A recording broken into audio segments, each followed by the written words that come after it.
Well, here's the thing. And first of all, I'm definitely the only candidate running who has sued Donald Trump twice and won the lawsuits. And so, you know, if Donald Trump does a lot of things wrong, and I call him on it, but I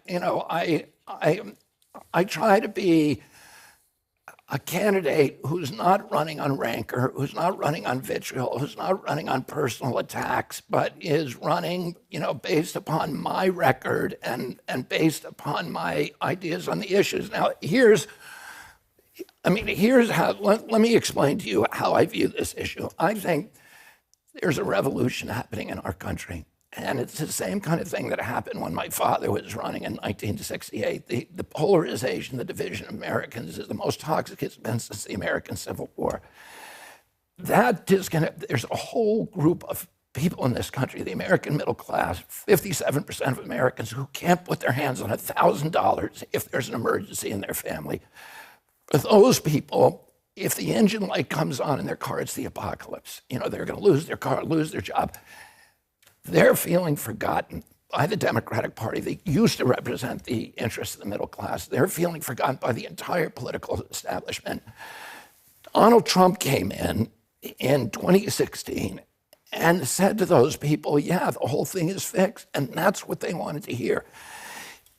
Populist movements can either be harnessed by demagogues for dark reasons and with using all the alchemies of demagoguery, or they can be captured by idealistic leaders and idealistic reason. My father captured most of the white vote in Maryland, Delaware, and the eastern states just before his death in 1968. 4 years later, those same people voted for George Wallace. Why is that?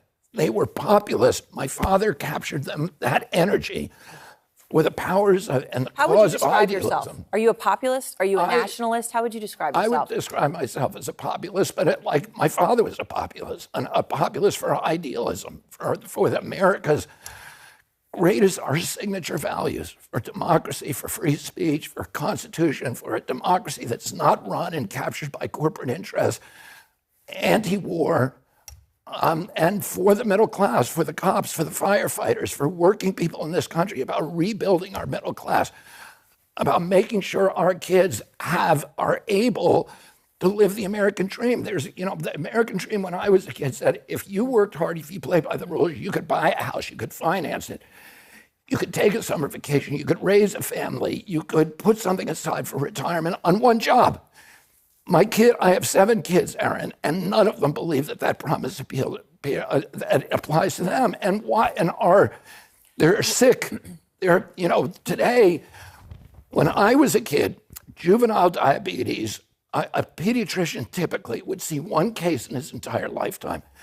Today, 1 out of every 3 kids who walks into his office is pre-diabetic or diabetic.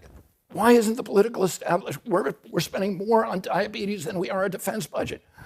Why isn't the political establishment talking about this? We ought to be solving this problem. So why are our health agencies never even asking this question?